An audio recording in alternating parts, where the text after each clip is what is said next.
Hey, it's Carly. Hey, it's Shamina. And we're Emotionful.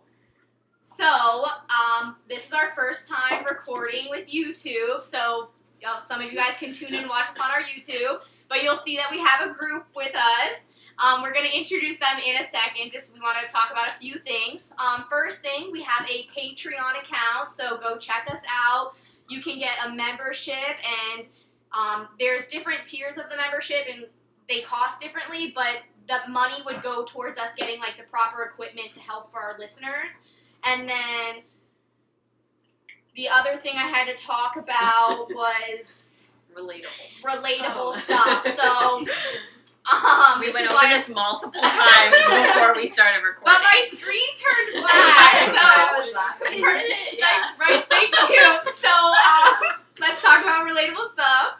I wanted to hop on before my friends introduced themselves. I was noticing, everyone was like, oh, we listened to your podcast and it's so relatable. And I thought it was ironic because I was just thinking, with me going through the process that I'm going through, I feel like no one knows how I'm feeling, or, it feels like you're the only person going through it. Yeah, but then, so seeing people being like, oh my gosh, I can relate to that, I've felt that before, it's nice to see them on this other side of this process, like, the healed side of this healed, I don't know how healed, but time heals, so it's good to see, like, oh, okay, like, I'm gonna get there, but then seeing, like, oh, people have felt this way, so that was just something that I wanted to talk about before we jumped into the topic that I want to discuss with our friends. Yay! So before we jump into the topic, we want them to introduce themselves. Yes. So who wants to go first? I'll go first. Okay. All right. Hello, everyone. My name's Omar. I'm Stephanie. And I'm Misha. And so I know these wonderful people. I met Omar in grad school for social work. I met Steph and Michelle. She has a nickname, so I get confused sometimes. I met Steph and Michelle through my cousin was roommates with them.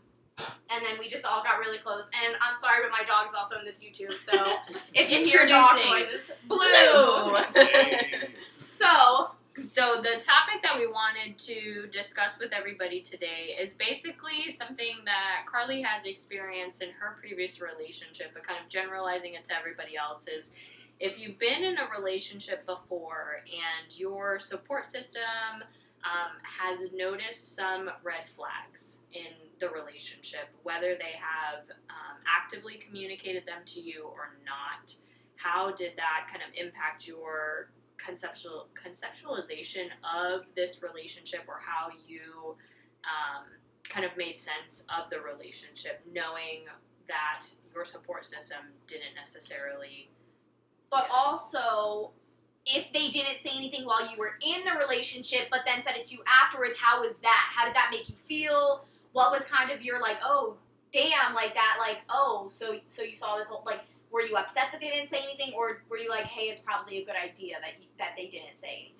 So, Carly, why don't you tell us a little bit kind of about your experience first with kind of this past relationship, since it's all very fresh for you. So fresh, so fun. So I thought about this because for me, my friends and family, after the fact, were like, oh, we knew like it wasn't a good fit for you, he wasn't a good fit. But I did have one cousin that I met y'all through, and we know she's very vocal. Yes, she'll say her piece, and it was not long after I had met him that she was just like, Carly, like, I'm not a fan, and it made me push her away. So she doesn't live in our state anymore, but when she did, like, I knew I wasn't hanging out with her as much, I wasn't going to her as much, and I will say, like, you also have to have that balance, because this was in the very beginning, and I was always calling her when we were having issues, so, like, she was only hearing that, but also it's like, maybe that's all that it was, too, so, she was kind of, like, not about it, and so I just ended up pushing her away, but now, like, after the split, I'm having so many friends, and even my family be, ooh, oh, sorry, no, I didn't do anything, I promise. She's fine. Yes. No animals were harmed in the making of this podcast. God,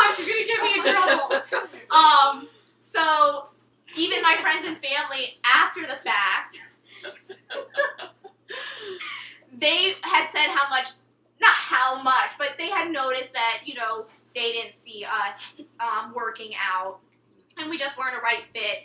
And it's kind of, like, enlightening. I feel like it was kind of like, dang, like, all of you guys thought this, but it is enlightening to be like, okay, well, like, I kind of appreciate that you allowed me to make that decision on my own. Mm-hmm. Yeah, definitely. So Blue is taking the spotlight from Stephanie right now. That's fun. But so that's kind of what we're talking about, and how was that for you, and how long was the relationship? Was it a short one, and you saw it immediately, or was it like me, and it was 5 years? I think it's also interesting that you mentioned that, like, for you it was a little bit enlightening afterwards, just hearing comments from, like, friends and family members. But now I'm kind of curious, like, after hearing a lot of people speak more vocally about it now, do you wish they would have said something earlier? And also, were you in a place to actually hear that? No, I was not in a place to hear. I can tell you that. Like, my friends were saying, no, I wasn't, and I can admit that. What was your first question? Because I had something. I feel like I'm not mad that I didn't hear it sooner, because I had to go through this process. But when I was talking to my therapist, I brought it up, and I had told her, I was like, in my next relationship, I want to make sure that I listen to my friends, and I'm more open to hearing their opinions, things like that. But my therapist made a really good point, and she was like, but you should listen to you. And I was like, oh, like, duh, like, because I feel like I knew, like, I was telling you guys, like, I was going through pictures deleting, and it was like a year, not even, of us meeting. As I was going through pictures, I saw that I was, like, screenshotting, like, quotes of, like, he's not the one girl, or, just those quotes of, like, don't let someone bring down your So vibe. you were feeling it in the moment. Yes, and so I feel like when I was going through pictures and deleting, that was harder for me, seeing that, than actually deleting photos. Because it was just like, I was feeling this for a long time. And I just kept telling myself, like, it'll get better, or whatever I was telling myself. And so, like, I feel like sometimes that's why it's so hard for me to get through this process, is because, like, I feel like I knew for so long, And so it's like, sometimes I beat myself up because I'm like, dang, like, why? I just kept making excuses and giving him the benefit of the doubt of, like, it's going to get better, and, like, I just kept focusing on the potential. Yeah. Like... But I think that's a really common dynamic in relationships, though, is, like, we have that hope that things will change, or, I was just talking to somebody I was talking to Omar earlier about, kind of a past relationship of mine, and that I've talked about it in an earlier podcast of, I would wait until these certain milestones were over, like this semester was over in college, or, this event was over, and so that potential for change, I think, is what a lot of people hold on to, is that I want this person to be the person I need, and so we hold on, and we kind of, we make excuses, or we just push through to see if that can actually happen. Now, Steph, I have a question for you, because I feel like you kind of have a similar-y situation, and I always like to hear your perspective of your relationship, because... Yeah, like ex. Your so ex. I was going to say that, because for me, I was with this person for, like, 3 years, but it was on and off. So we would be together for, like, a year, and then we'd wake up, and it'd be, like, 2 months. And then we would just start talking again, because we had a good, like, friendship. And so you start talking to the person, you're like, oh, well, has this person changed? Like, are they going to feel differently about me? Like, is our relationship going to be better? And then you start over with that person, and, this was, like, my experiences. We would start over, and then a month we would be good, and then a month in, it's fighting every single day. It's, all the bad things, and then it's so hard. Something that you said your last episode was... after so long, you forget those good times, or, like, the good times are far and few between, and that's how it felt. It was, like, at the end of it was like, well, what was so good about this relationship that it made me stay here for 3 years? Yeah. Now, what made you leave? Like, what was it that made you leave, but then, obviously, after, like, 2 or so months of you not being with him, and then you had that contact or whatever, that you then went back? So, your question is, like, why would we do it, or? Like, what made you not What continue? made you break up? Okay, like, what kind of Like, things? was it just that you guys were arguing all the time, and was it, like, a mutual, or was it, like, he was breaking up with you, you were breaking up with him?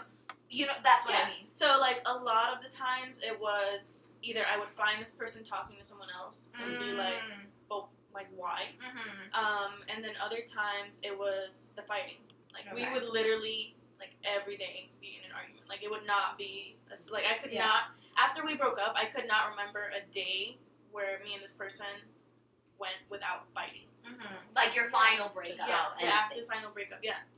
And it was crazy because it's like, then why was I in this relationship? Like, every single day arguing. And then we would maybe go, like, a day, it would be fine, the next day. And it was about like, really dumb things. It was about, like, well, okay, so from the beginning, this person would, like, talk to other people. And so I guess I didn't really trust him. Yeah. Over time, I lost that trust and then kind of lost, like, the respect. And I didn't realize that until the end. And so then at the end, that's what made me break the relationship, was that moment where I realized, like, I don't really think this person respects me, and I don't really respect this person at this point. Yeah. And I'm sorry to cut you off, but were you ever open about that to your friends, to your family, or you kept that to yourself? I don't think I ever told anyone that. Actually. Oh, That First time saying he had talking to other talking people. to other people. Oh, that? Yeah. Yeah. I told that to people. So then, how would they react, or how would you take their response?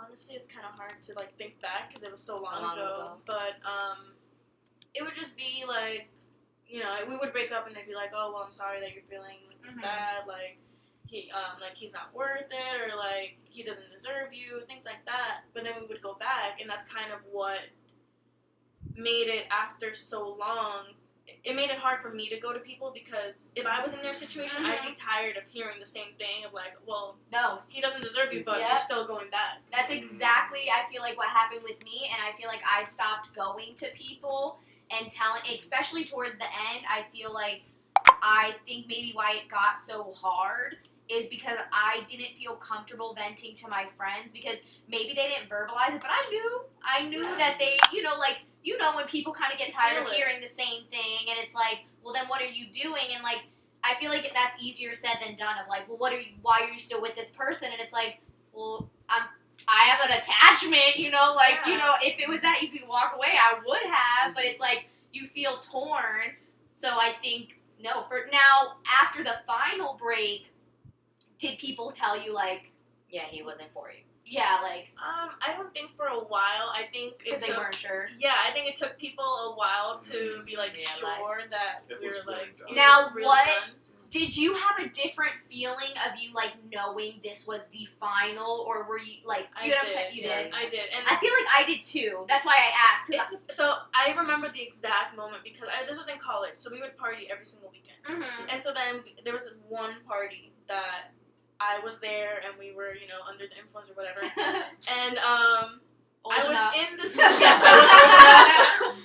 And I was in his apartment, and there was all of it, like, him and his roommates' friends and stuff, and I'm sitting there, and I'm like, Why am I here? why am I here? Who Yeah. are these people? Like, these people are not my friends. And so I'm looking around, like, he's not anywhere near me, like, he's doing his thing, which was the norm, like. Yeah. And so then it was just like, why am I here?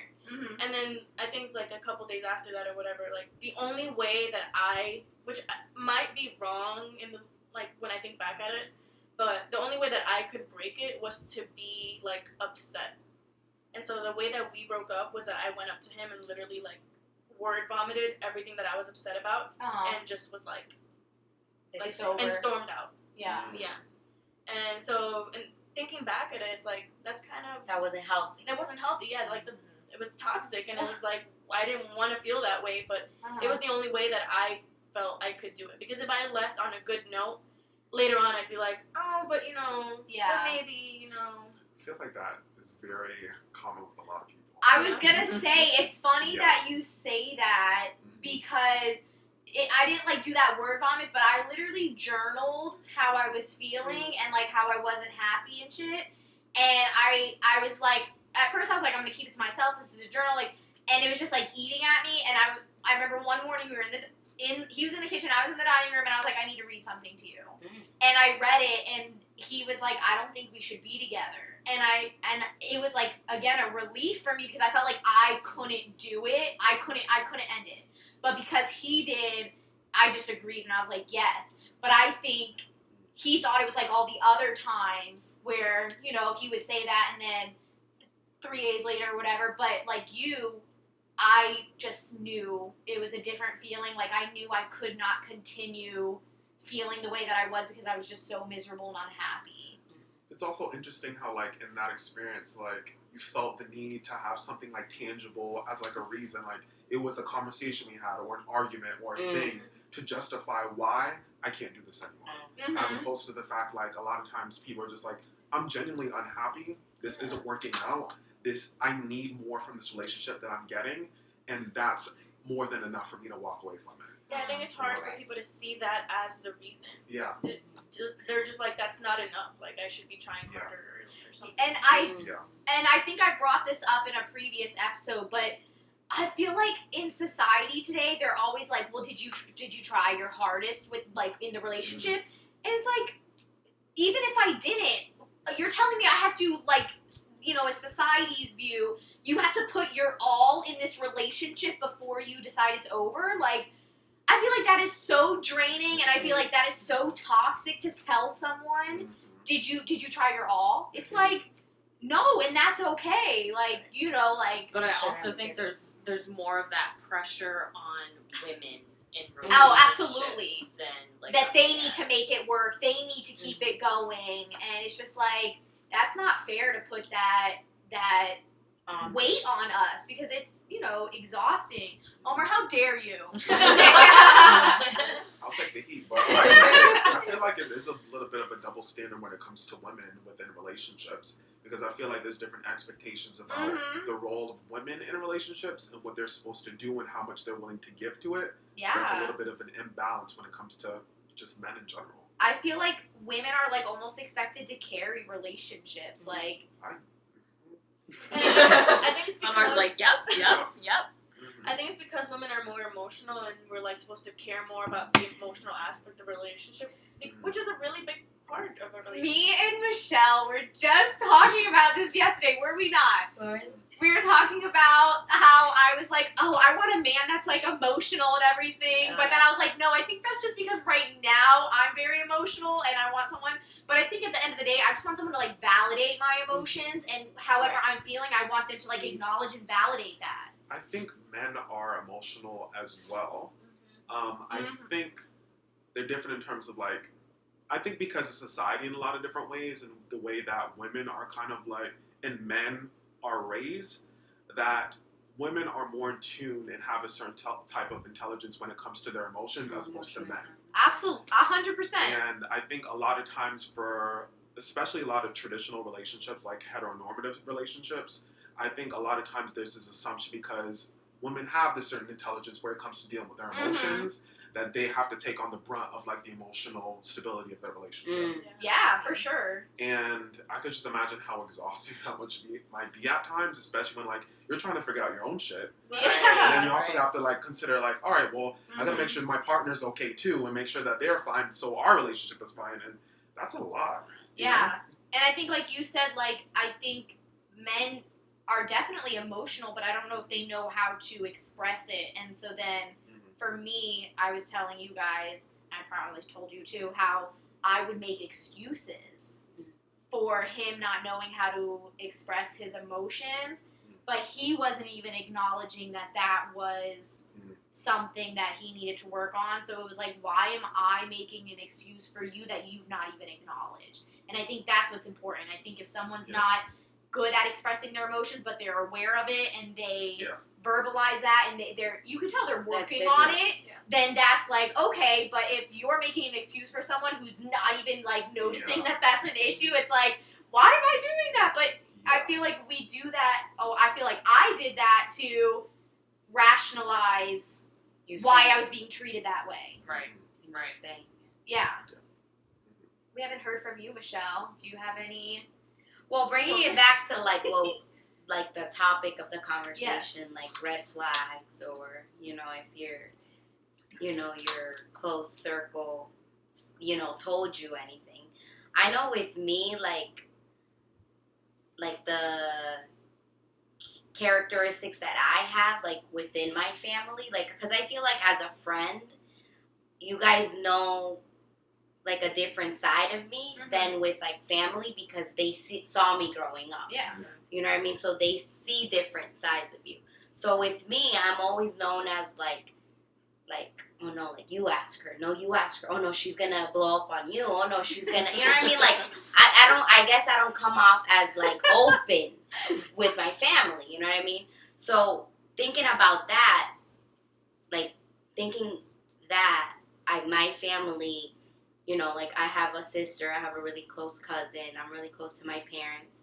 They never told me, like, hey, like, I think this and this about your partner.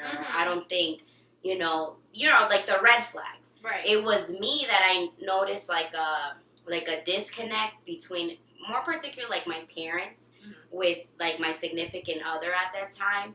And I just noticed it was like a vibe. You just felt it. Yes. You know what I mean? Like, you're like, I know my parents don't fuck with him. You know what I mean? But they never verbally told me that one time. I think I sent them a message, like, and I attached both of them.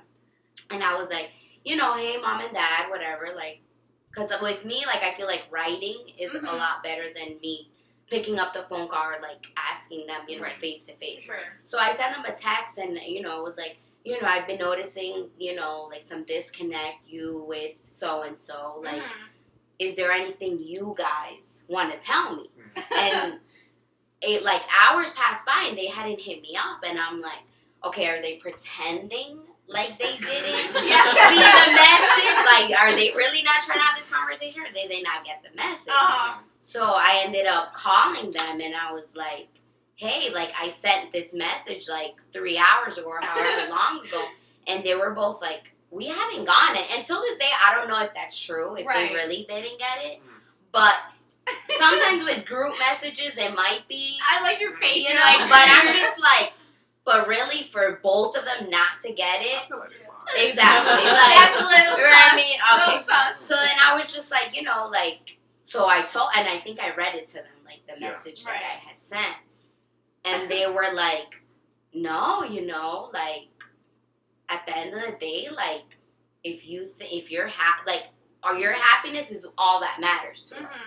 If you are happy, and if you really, like, if you really want to make this work, like, we're never going to come in between, or we're never going to, like, say anything that, you know what I mean, might make you feel some type of way, They're like, we trust your judgment. We brought, you know what I mean?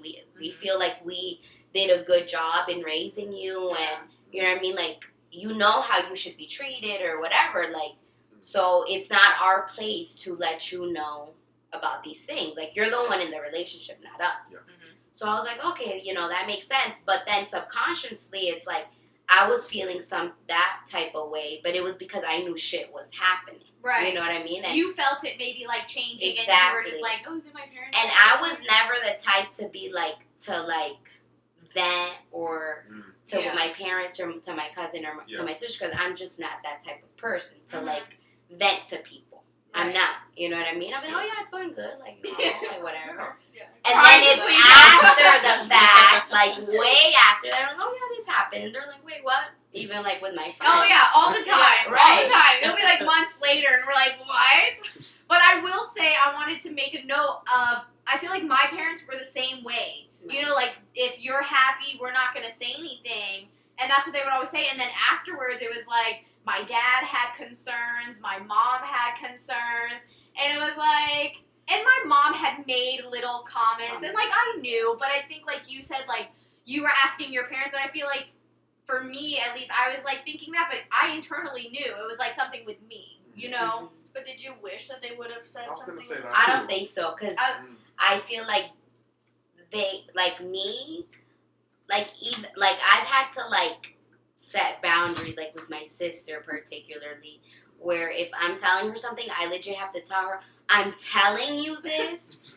I like, if I want to hear your input, I'll ask you. Yeah. But right now, I just need you to listen to me. Yeah. Yeah. I think need that's good. you, like, I listen, because she's the type that if I say something, oh, but why? Or what's this? Or those, like, she's trying to figure everything out, and I'm like, I don't know, like, all the answers to your Yeah. questions, Trying and to they, process. like, exactly, like, right now, like, bam, like, Yes. I'm telling you this because I want to share this with you, but that's this it. is what's happening. That's it. Yeah. Like, don't ask questions. Like, whatever. Like, if I want to hear your input, or like, you know, if it's situations where, like, am I tripping? Like, then yes, I ask her. Yeah. But I don't think that would have changed much, knowing like how I am as Yeah. a person. I agree. You know what I mean? I think knowing who you are. Exactly. Yeah. And I feel like you might have appreciated that. And a couple months later, I came up with the decision on my own to be like, all right, this isn't for me. Yeah. But I think Omar brought up a good point earlier when he had asked Carly, you know, were you in a space to be receptive to that feedback? And I think most of us would say no. Right. And Yeah. that, you know, because we're in the relationship, and so we have blinders on Absolutely. as it is. And so, you know, people can tell you like, hey, this is this or this is that, and you're like, no, it's not. And you're able to rationalize it and like validate it within yourself. And so I think you have to be in a certain type of mindset, or even willing to be receptive to the feedback from your support system, friends, family, whatever. Knock that it back, looks like. girl. She's eating the I food. But you have to be in that space, and usually kind of after the relationships we are, because we're Yeah. reflecting as it is on our own, and so when we're in it, it's so much harder because we're rationalizing that away, or we're making excuses for the behavior instead of recognizing like what it actually is. Mhm. And that goes back to like what Shelly's saying is like sometimes you want to talk to someone not for their response, but just to be able to say something and have someone listen. And I feel like personally for me, because I felt like everyone was annoyed after telling them so much about this past relationship, I wouldn't go to anyone. And I felt like Yeah. when I needed someone, I didn't. You didn't know who to turn. Yeah, I didn't know who to turn to, and I felt like there was no one I could turn to. I felt Like, the same I way. made myself think that, and so Well, you didn't want to, going back to not wanting to be a burden.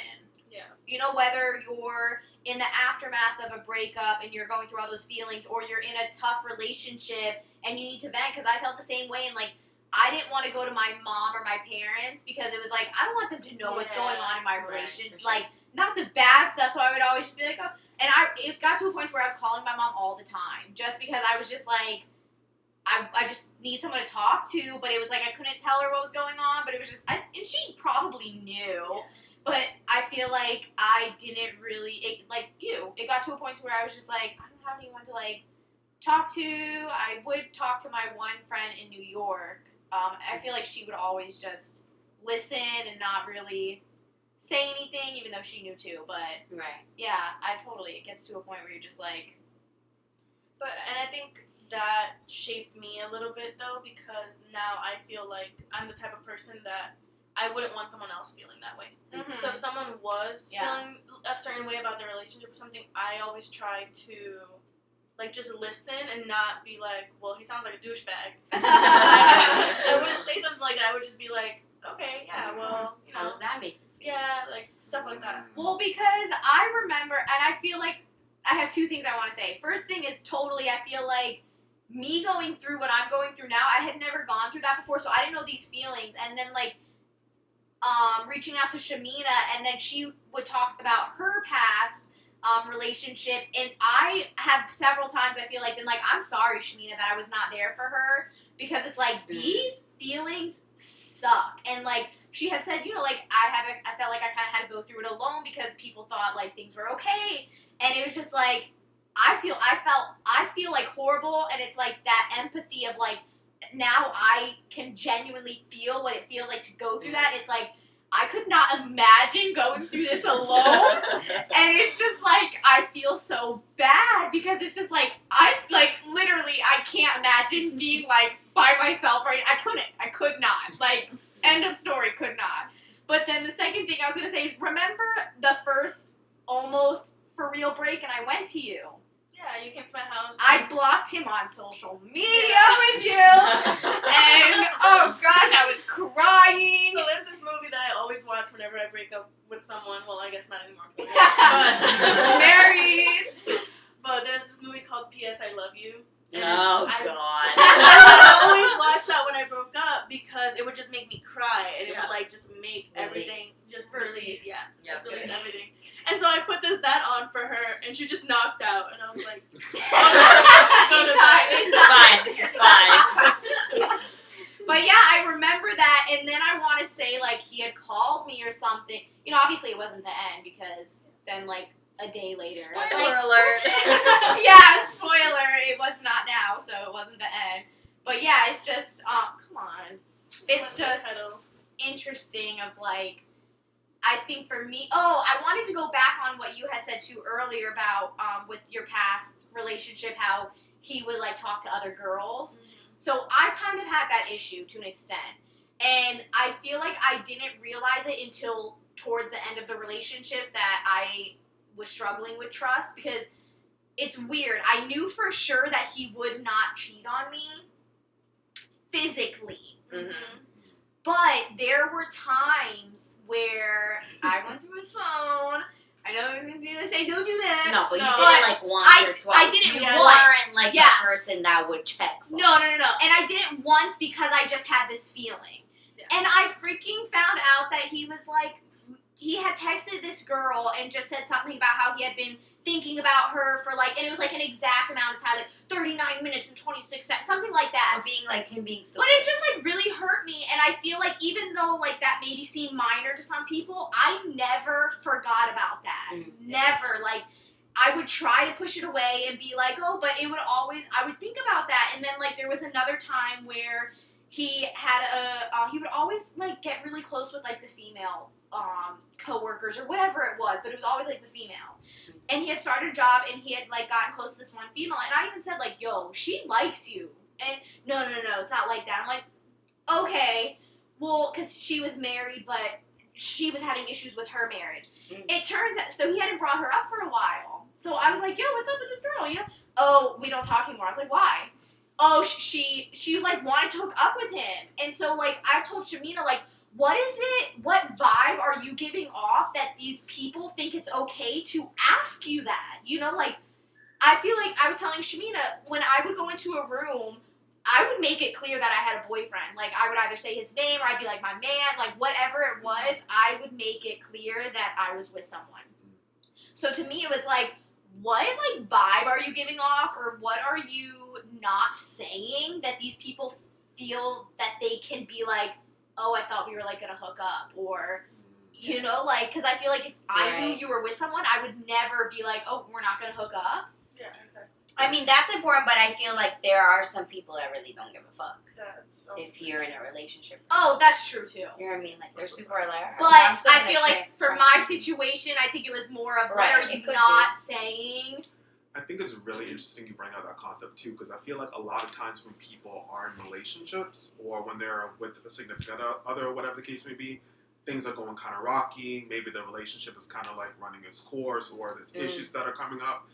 That a lot of times people kind of rationalize it, and they're like, "Oh, well, you know, I'm just in this group of people, and there's that one person over there, and we're kind of like talking a little flirty, or I know that they kind of like are feeling me, but Right. I'm not gonna say anything. Obviously, I'm in a relationship, but I kind of like the attention that I'm Right. receiving from it. But because Right. I'm not going out and having sex with them, or I'm not doing Right. anything It's okay. explicit, it's Right. okay.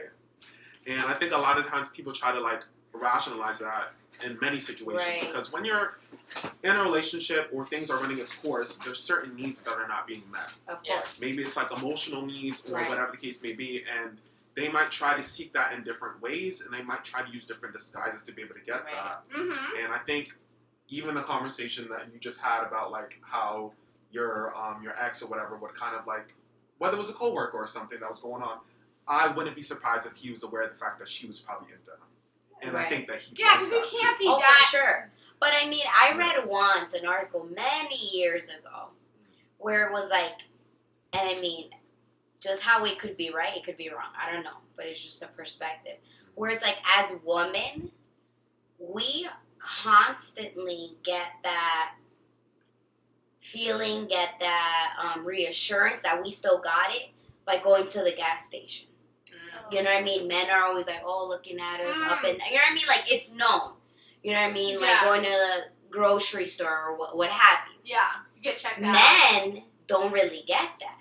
So, where do they get that from? From the flirting. You know what I mean? It doesn't mean that you're, like, as a woman, you're going to go to a grocery store and you're going to fucking flirt with a guy that's checking you out. That's not but you already get that, like, I don't know what the word that So then are you saying, I'm asking you, men get that feeling, get that vibe when girls are explicitly flirting with them. so would you feel okay if your man did that? No, but I'm saying that's what happens. Right. I'm not I was saying just I curious, agree would you with feel it or okay? not. Okay.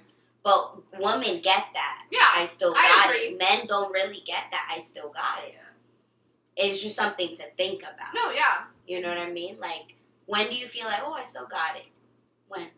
As a man. We go bummy as fuck to what we like wherever, and we're like, oh shit, and be like, and it's not like, damn, I want guys to check me out, because that's not the case. I was gonna say, because we hate it. That's disgusting. Yeah, it's like I that's don't want to be fucking gross. catcalled, bro. I literally wore But at this. the same time, it's like, oh, like, we don't know what we're missing out on because we've never missed out on it. Yeah. While men, they don't get it. They don't get that Yeah. constant.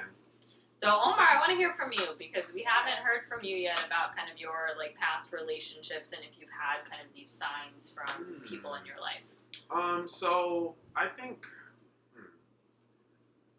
yeah, I would say like for me, currently I'm in a relationship now. We're going on almost 3 years now. Woo woo. But before that, I've like kind of talked to like guys here and there and stuff like that, but it never really stuck. So the relationship I'm in now is actually my first relationship, first real one. Okay. And it's been definitely a journey. There's been a lot of things that I feel like I've had to kind of like figure out. I feel like there's a lot of stuff that I learned about myself that I thought I knew, but I was like, oh, all right. That's another layer that we're getting to. And I think near the beginning of the relationship, there were certain things in terms of like just priorities that I needed to have. And I think because of my partner, there was a lot of things that came up where I feel like at times he wasn't able to give that to me. Mm-hmm. And I feel like certain people in my life was aware of that. Some people didn't really say anything, but like one of my closest friends, she had mentioned something to me about it. And I think at the time, like a lot, like I just kind of like rationalized. I was like, oh, well, you know, because he's this way and because of like his, you know, his history growing up and stuff like that. It was like, all right, well, that's that. But it became a point where like, it's crazy. There was like this, it was like this real life aha moment that hit me.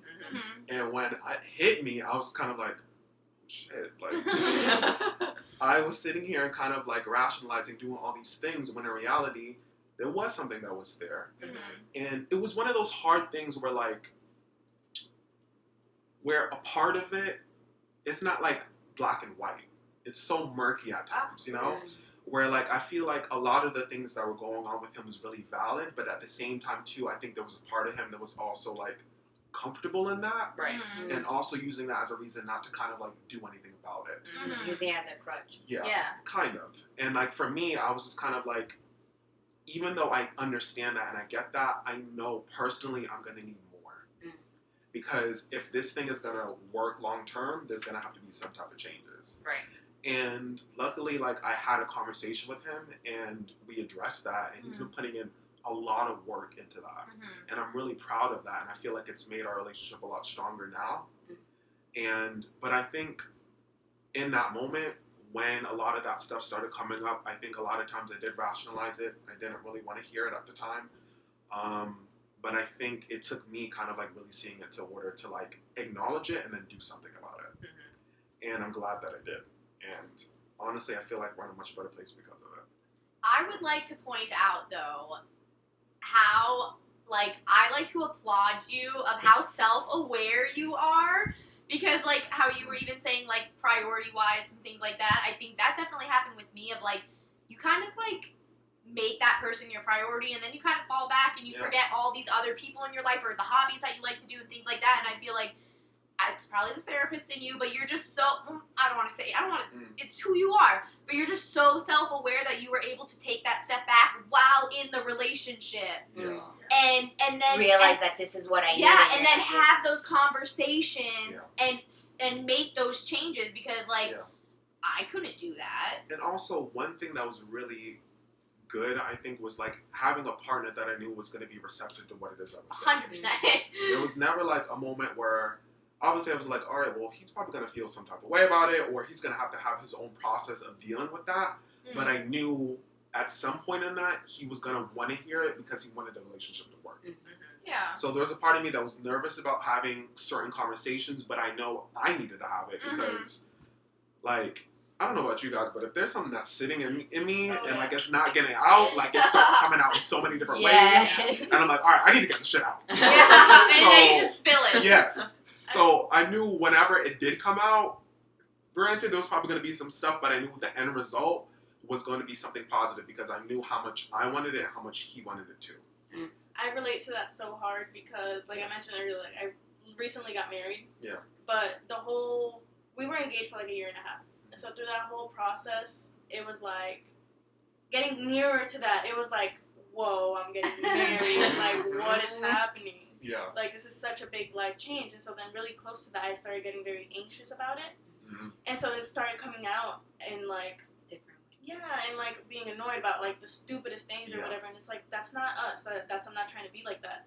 And so I literally had to have that conversation of like, I'm freaking out that we're getting married. Like, I'm excited, obviously. Right. But like, this is nerve-wracking. And so I feel like I held that back so long because I didn't want him to feel like, well, do you not want to marry me? Like, what's going on? Yeah. But then when I did, he was so receptive to it and being like, I totally understand that. Like, what do you want to do? What can we do to like make you feel more comfortable? And just having that conversation was what helped me. Oh, Like, my heart. One day. It's communication. It is. It really is. And being And real. I think it makes you realize how important communication is for to maintain a healthy relationship. Yeah. Now, Shamina, have you spoke on your red flags? Because I know you call Omar out, but we ain't. Somebody else talking about me. We ain't leaving you out. So I have had. Well, first let me touch on the communication thing first, because there comes a point where yes, your partner is receptive, but there's also the issue of when they're not, and then what happens. And so I think that creates more of a cycle of learning how to internalize, because if your partner isn't receptive, or it turns into a big blow up fight, or you know they gaslight you and they turn it back around on you, like you're making this a big deal, I don't understand, like what's going on, why are you coming at me like this? They get very defensive. So it makes it even more difficult to want to have these conversations, because internally you may want to and you may need to communicate that, but you know from the get-go that if you have this conversation with your partner, it's not going to be receptive. And so we learn how to keep things inside, or we learn how to like placate the situation to avoid, you know, that kind of blow up, or just giving them enough to where you know you won't kind of like set them off or trigger them. And I think that's a very, very common dynamic in relationships. And so it's fantastic when we have partners who are receptive and willing to. But also on the part that you were talking about, like even for me and my relationship, like I knew at the end of whatever it was going to get to, or whatever the conversation was, it was going to be receptive.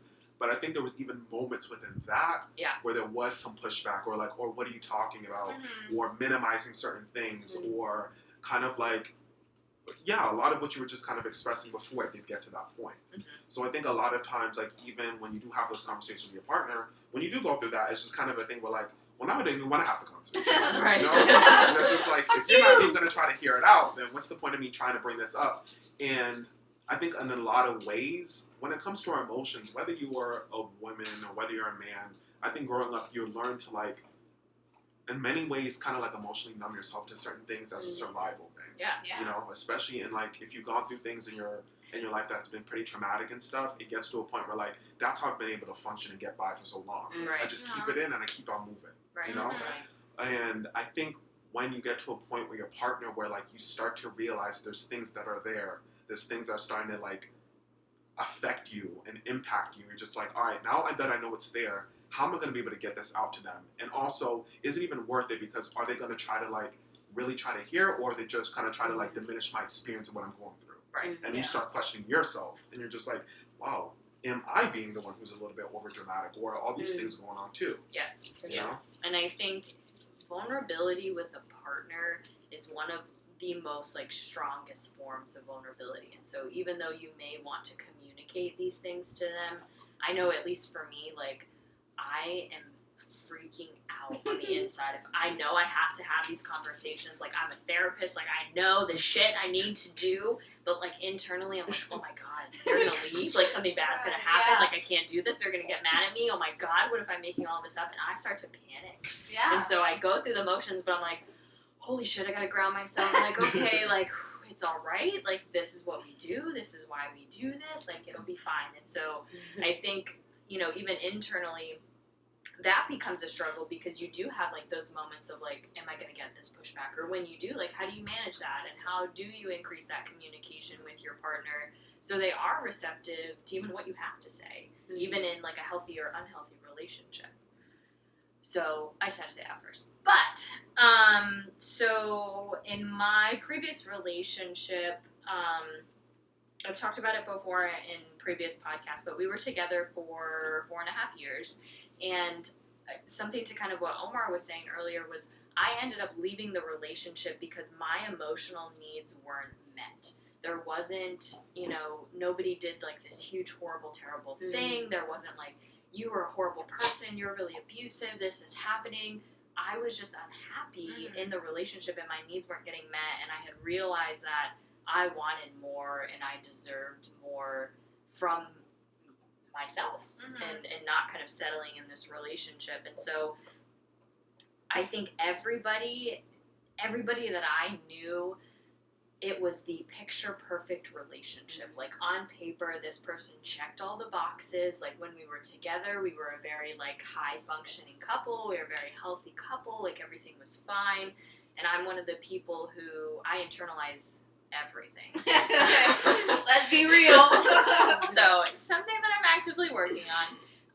But I internalize all of the negative things that were happening or when my emotional needs weren't getting met. And so I think it was a very big shock to my support system when I kind of told them, like, hey, like, I think I'm going to leave this relationship, because everybody was like, yo, like, where is this coming from? Like, what do you mean? And so after the relationship had ended and, you know, I kind of have this distance, and touching on what Carly had said is the way that the relationship ended, people thought that I was okay, and that... Since you were the one making the decision. Yeah, and I had everything handled. And so a lot of people, they didn't check in on me. They thought I had everything, you know, fine. And so I kind of described it as like suffering in silence, because I felt like I didn't want to reach out to people and be like, yo, like, I'm not okay. Like, this is one of the most difficult things I've ever had to do in my life.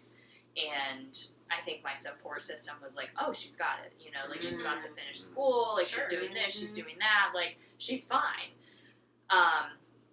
But afterwards, I've had a couple of friends who had reached out and had noticed the lack of emotional connection and that my partner wasn't giving me. And so they had mentioned that because they see me now with my current partner, and they're like, you guys are so good together. Like, you're very in sync. He's very attuned to your emotions now, but your previous partner wasn't.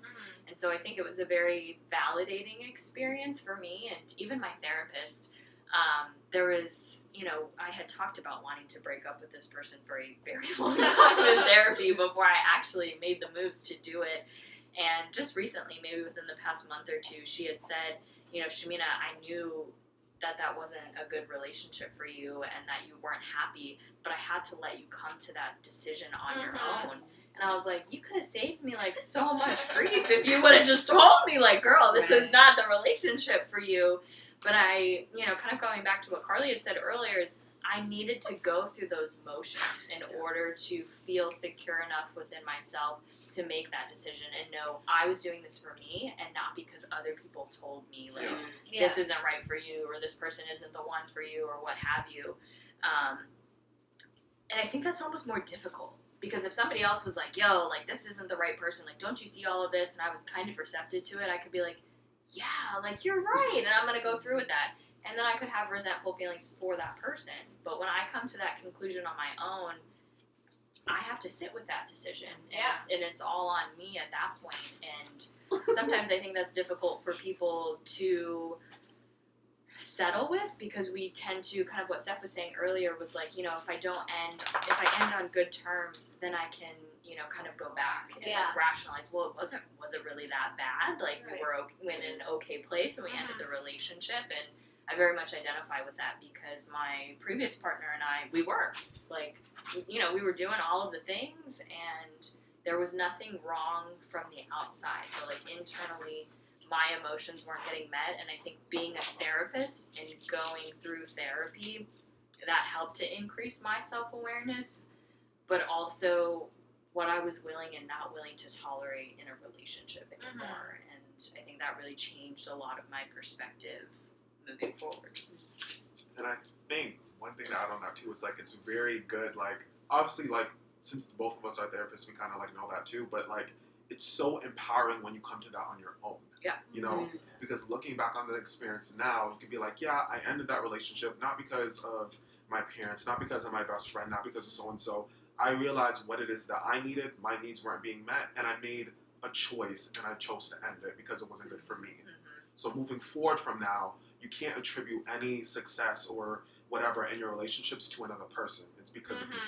Yeah, You know? and it's very empowering, I think, and even from a therapist perspective, like, I don't tell my clients that, hey, like, I will tell them if I think there are unhealthy dynamics in the relationship, or I think it's abusive, because that's important for them to be able to recognize and know, but I won't be like, hey, like, I think you need to leave this. Yeah. They need to come to that conclusion on their own, and when I see that happen in session, or when they're like, no, like, I really want to work on this, and they're really receptive to that, I'm really proud as a therapist that I was able to guide them in that direction to get them to that place, because it's not my job to tell them. I feel like that's how it was with my therapist, of like, when I ended it, but then we were still roommates for a while, and then finally when I was like, all right, I can't do this, she was like, I knew it wasn't a healthy relationship, but she was like, I knew it wasn't a healthy situation of staying as roommates. She was like, but you had to come to that.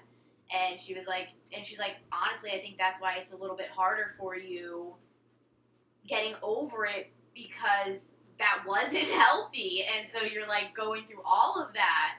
And then like what you were saying, I think it's so interesting, because I think back on, I knew you then, and how you internalize it. So like, you really did internalize everything, because you guys didn't argue. Like, there was no signs of you being I mean, you kind of had told me a little, but not to that extent until like towards the end. But I just think it's so interesting how different we are, because I feel like I have to let it all out. Talk. I have talking. Yeah, talking. I process out loud, but talking makes me feel better, and like I have to talk. And so like I was just thinking about like internally how you internalize and how like you guys didn't argue, but I feel like for me, I wasn't voicing how I was feeling, but it was coming out in other ways. Like we literally were not spending any time together.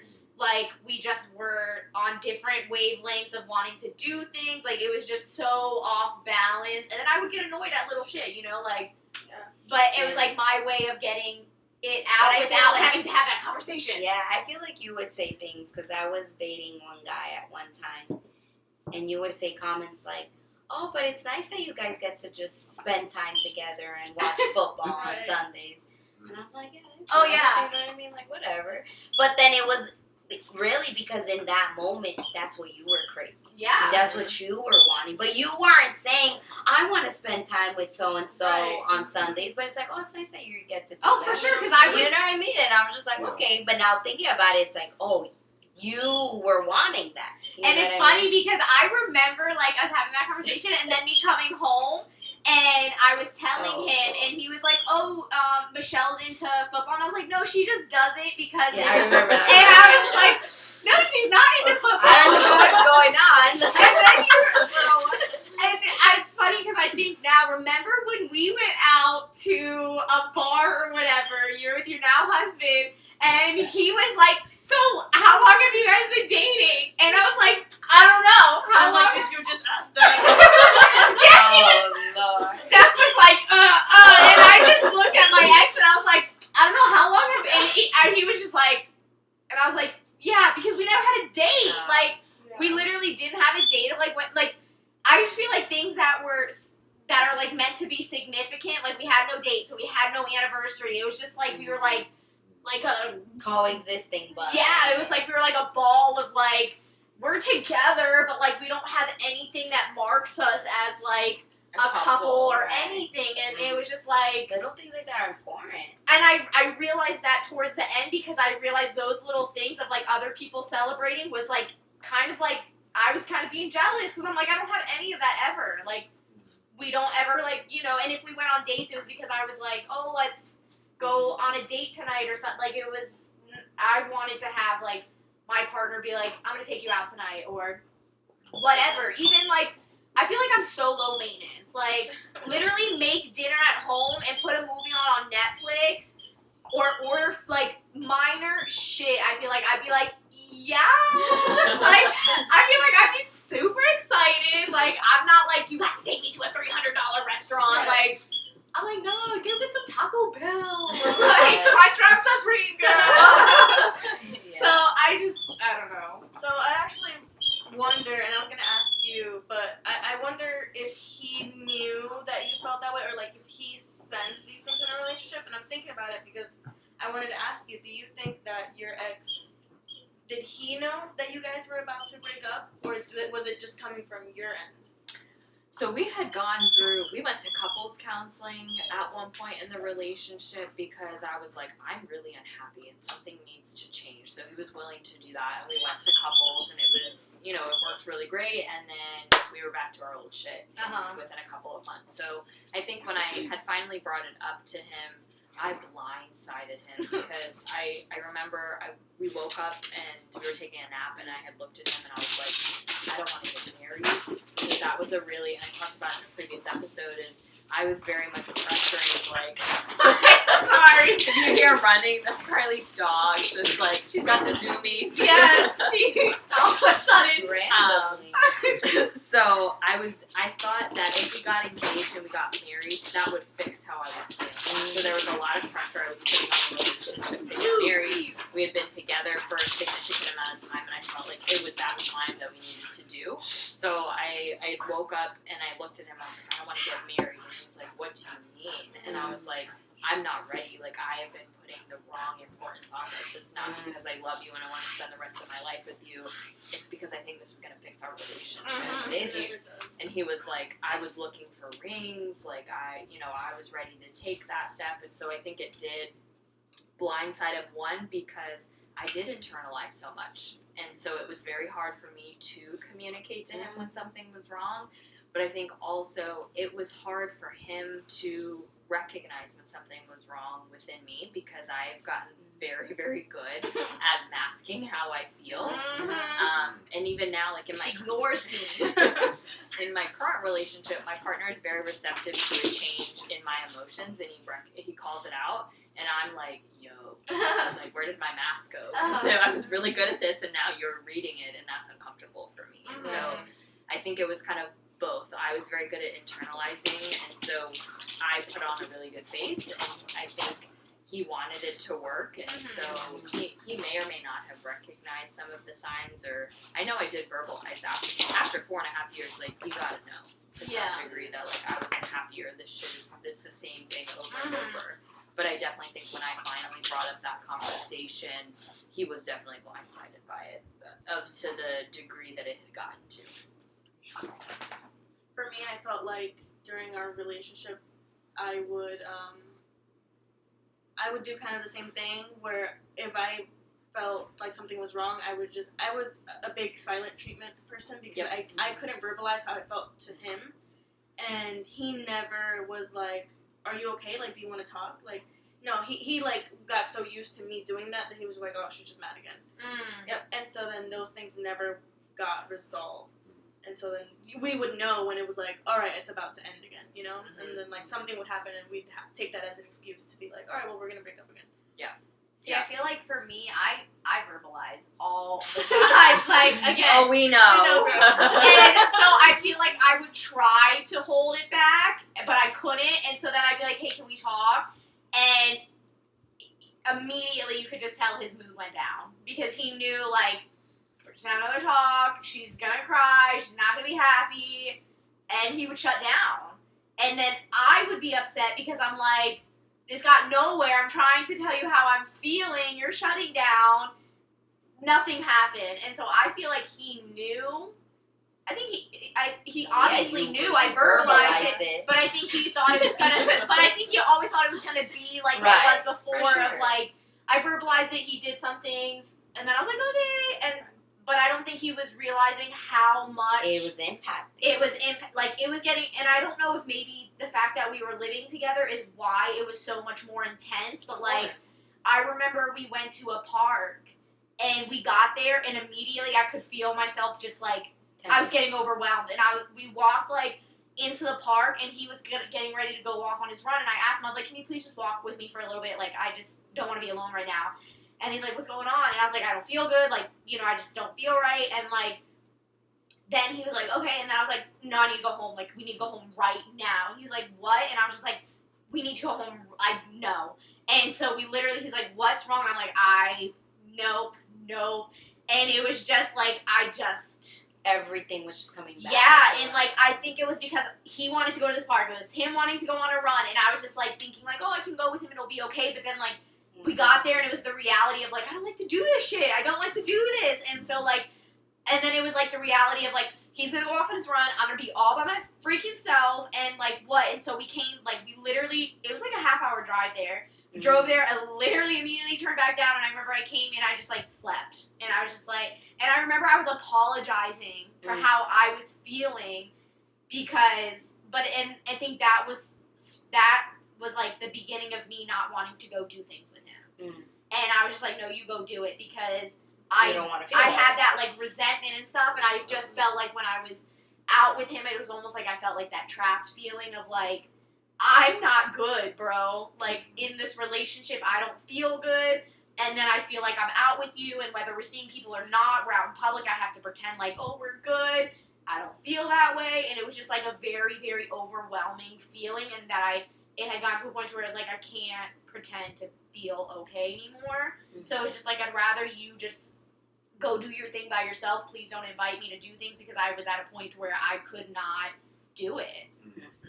And I think what you had just said reminded me of something when you were, like, journaling, and how, you know, you were kind of, like, reflecting on, like, your past journals and stuff. So I journal as well.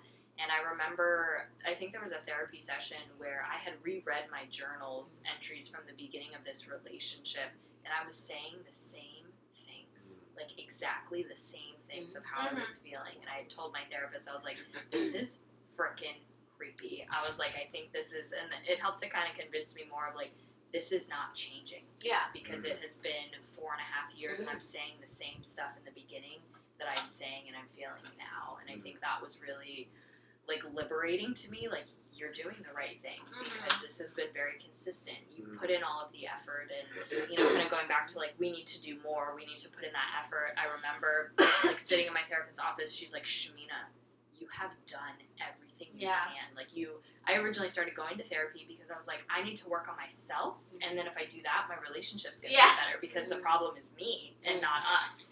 And so I Say did it for that. the people in the back. I did that. We went to couples, like, I had the conversations, we did the motions, and it still wasn't enough. Yeah. And so I think that was almost the hardest realization, was even after I had ended the relationship, I was kind of replaying, what more could I have done? Yeah. Where could I have improved more? Where could I have communicated more? Is this my fault because I was stonewalling and being very quiet or passive aggressive?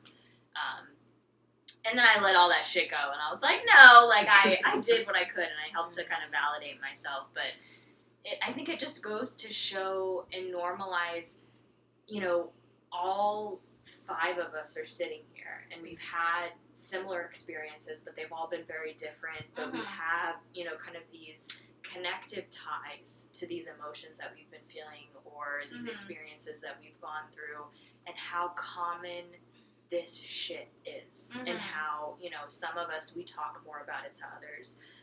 You know, some of us, we internalize it and we don't communicate it to either our partners or our families or even our friends because of whatever reason, and how lonely it can feel to do that. And even if you do communicate it, how lonely it feels to just sit with those feelings and not know how to process them, not know what to do with them. And so I think it, you know, we talk about this a lot, but that's one of the reasons why we created this podcast, is to have these conversations and say, like, there are 5 of us in a room who can relate on some type of level to these emotions. But like how you said, we all have totally different experiences. Situations, experience. Similar. But it's like, you know, with me talking, you talking, all of you guys talking, we all are like, So, most definitely. And sometimes I think it's good too, just like, even with this experience, is kind of being aware, like, I'm not sure if you pick up some of this sometimes, Shamina, but like, I'm very good at, when I'm talking to a person, I kind of like pick up what it is they need from that conversation. Yes. Like, if I'm like, they're talking about something and I'm like, oh, you're not looking for feedback or any type of like suggestions right now, you just want to be heard. Yeah. So then I'll just kind of like listen to them. But I know, like, a lot of times people aren't too, they're not really aware of that. And sometimes they feel like, oh, well, if you're coming to talk to me, it's because you want my opinion about it. So I'm going to give you my opinion. Yes. But I think sometimes I've learned even too, it's just like when friends are going through something, just being like, hey, like, what do you need from me right now? Yeah, I How want to can be I better help at that, you know? because I feel like sometimes I don't know. I think that I do. I don't know.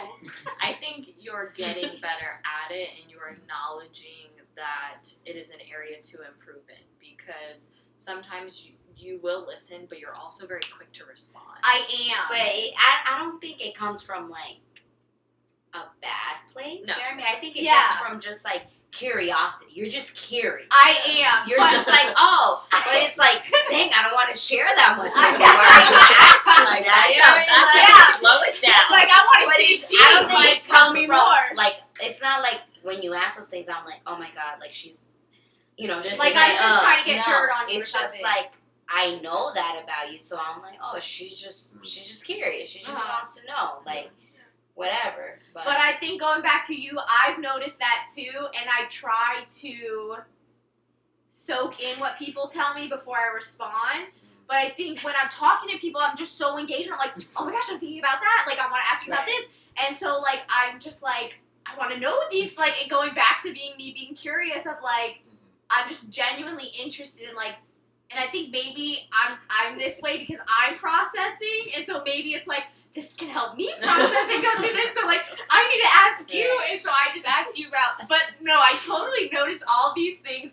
But no, I feel like I'm getting better at being, like, self-aware of that. Definitely. Yeah, And I think Omar and I have specialized training, and Carly, you've had that too, just because of... But I know I'm no therapist. Right. So there is definitely a difference, I think, because we do this every day, and so it's very easy for us to pick up in, like, casual conversation with our friends, like, oh shit, you just need me to... And it's like 9 times out of 10, you just need me to listen. Yeah. But I think most people, we have in this mindset, and it's so normal. I talk about this all the time with my clients, is we jump to fix things all the time. And I think I had mentioned in a previous podcast about the clip from, I think it was in the Grief and Loss clip, about the... yeah, it was. What is that stupid... That's not stupid. There's that movie called Inside Out. Yeah. And how, you know, Joy is very much trying to, like, silver line Bing Bong and, like, making him very happy and, like, fixing his emotions. And I think it's because we're so uncomfortable with, like, vulnerability or these negative emotions. So it's like, how can I make you stop feeling this way? Yeah. And then, like, we'll be fine and we can move on with And our I don't lives. want to feel it either. Like, if you're feeling it and you're venting to me, I might start feeling that way, you know? So it's like, let's get you good so I'm good. Yeah. So sometimes I think it is like a projecting of, like, I don't want to feel that. Like, but I feel like as we wrap up, does anyone have any final thoughts? Okay, well, I just want to say, Postpirations. Check her out on Instagram. Steph has one too. Represent. So for people who aren't watching this on YouTube, can you tell us a little bit about... Okay, so Postpirations is by my cousin. Again, it's on Instagram. And she makes like shirts. Is that all she's making right Mugs, now? calendars. Oh, mugs, calendars. But her Sweaters, hoodies. yeah, thank you. But her Instagram is like inspirational quotes and just kind of like But they're written on Post-it notes. yes, So yes, that's where the title- post-spirations. Right. Yeah. So check her out on Instagram because I feel like I did not do a good job at explaining, unless you have a better explanation. No, it's exactly that, and also just it's so relatable. Again, it's, Yeah. You know, you can go back to anything that she writes or that she says and be like, yeah, I feel that. Yeah. And then just throwing it out there again, check us out on Patreon. Yes. So we want to. We need members. We want to thank our guests for coming in on this special episode. This is the very first time that we've had more than one guest on the podcast. So Blue. yes, and Blue, Special of guest. course. So we want to thank Omar, Michelle, and Stephanie for coming in today and for participating with us. But we have one question for all of you. No, wait. What? Are you feeling full yet? That was the question. No. should we 2 not? questions then. Oh. First question: are you feeling full yet? Are you? If not, then consider this. If you are in a relationship with someone, would you want to hear feedback from your support system that they may or may not be a good fit for you, and then why or why not? And you can send us those responses either to our email, which is emotionfulpod@gmail.com, or you can shoot us a text at 813-444-3482. Yes, and check out our YouTube channel, Emotionful Pod. We created a Twitter recently, which is emotionful. I think it's emotion_full. Yeah. We have a TikTok now. Like we We got made all a this- Facebook. We made a Facebook, so like us on Facebook, and please continue to share, support us, whatever, like our posts, give us feedback. We And really, as always, we're forever grateful. yes, and as always, we're forever grateful to all of our viewers and listeners because this would not be possible without you guys. Yeah. So thank you. Holla holla. Bye. Bye.